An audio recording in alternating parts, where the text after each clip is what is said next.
बीडमधील भाजप उमेदवार प्रीतम मुंडेंचा प्रचार करतेवेळी भाजप नेत्या पंकजा मुंडे ज्याप्रमाणे रणचंडिका बनून राष्ट्रवादी काँग्रेसचे नेते धनंजय मुंडेंवर प्रहार करतायत ते पाहता बीडमधील लढाई केवळ अटीतटीची बनली नाहीये, तर भाजपचे दिवंगत नेते गोपीनाथ मुंडे यांचे राजकीय वारस ठरवण्यासाठी बहीण भावांमध्ये तुंबळ युद्ध सुरू असल्याचं दिसतंय।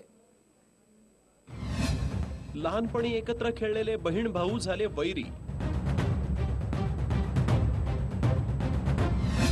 शत्रुत्व बनलं राखीचं नातं। बीडमध्ये चुलत भाऊ बहिणींमध्ये उभा वाद। घराण्यातल्या नात्याला चढलाय वैऱ्याचा रंग। पंकजा म्हणते धनंजयचा असंगाशी संग। जे भाऊ बहीण लहानपणी एकत्र खेळले, भाजपा नेते गोपीनाथ मुंडे यांच्या अंगाखांद्यावर दोघं बहीण भाऊ वाढले। ज्या हातानं पंकजानं राखी बांधली आणि ज्या हातानं धनंजयनं पंकजाला भाऊबीजेची ओवाळणी घातली, ते दोघे भाऊ बहीण आज एकमेकांचे कट्टर वैरी झाले। दोघांमधून विस्तव जाता जात नाहीये। लोकसभा निवडणुकीच्या पार्श्वभूमीवर परस्परांवर आरोपांची राळ उडवली जातीये। जसा काही जन्माचा उभा दावा या दोघांमध्ये मांडला गेलाय, त्यामुळे इथल्या नाट्यमय घटनांमुळे संपूर्ण राज्याचं लक्ष सध्या बीडकडे लागलंय। डॉक्टर प्रीतम मुंडेंच्या प्रचारासाठी पंकजा आक्रमक होऊन धनंजय मुंडेंवर वार करू लागल्या।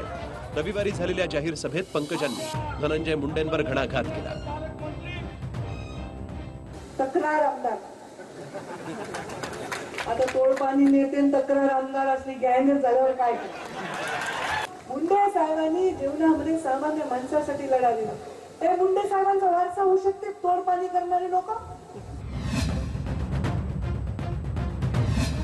बहिणीनंच तोडपाणी केल्याचा आरोप केल्यानंतर धनंजय मुंडे चौताळून उठले आणि त्यांनी पंकजाला जोरदार प्रत्युत्तर दिलं। पण तोडपाणीच्या संदर्भात पंकजा तुम्ही आरोप करताय, तुम्ही सत्तेत आहात, राज्याच्या मुख्यमंत्र्यांनी पंकजाताईच्या नेतृत्वाखाली याबाबतची चौकशी समिती नेमावी। विरोधी पक्ष नेत्यांनी जर तोडपाणी केली असती तर विरोधी पक्ष नेता ज्या पद्धतीनं सरकारवर आज तुटून पडलाय, तुमच्यापैकी 16 मंत्र्यांचे घोटाळे जे मी या ठिकाणी बाहेर काढलेत ते मी कधीच काढू शकलो नसतो। फक्त एवढंच आहे, जनाची नाही मनाची। शेतकऱ्यांचे पैसे जे ऊसाचे आहेत ते आपण पैसे नसतील आईंची जमीन घाण ठेवण्यापेक्षा आपण चिक्कीमध्ये जे पैसे खाल्लेत ते पैसे जर आपण दिले तर ते बरोबर।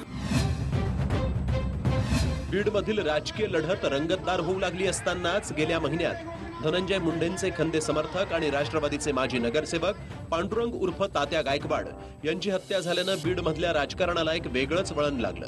पांडुरंग यांच्या हत्येनंतर विरोधी पक्षनेते धनंजय मुंडे यांनी सदर हत्या भाजपच्या कार्यकर्त्यांनी केल्याचा जाहीर आरोप केला। या प्रकरणी आरपीआयच्या कार्यकर्त्याला अटक करण्यात आली। तथापि पांडुरंग यांची हत्या राष्ट्रवादी काँग्रेसमधल्याच त्यांच्या सहकार्यानं केल्याचं पोलीस तपासात उघड झाल्यामुळे धनंजय मुंडे तोंडघशी पडले। एकूणच भाऊ बहिणींमधला हा राजकीय संघर्ष आणखीन कोणत्या थराला जातो आणि गोपीनाथ मुंडेंचा खरा वारसदार कोण या निवडणुकीमध्ये दिसून येईल। चेतन व्यास, TV9 मराठी, बीड। हा व्हिडिओ तुम्हाला आवडला असेल तर असे आणखी व्हिडिओ पाहण्यासाठी TV9चं YouTube चॅनल सबस्क्राइब करा, बेल बटन दाबा। ताज्या घडामोडींसाठी लॉग ऑन करा tv9marathi.com।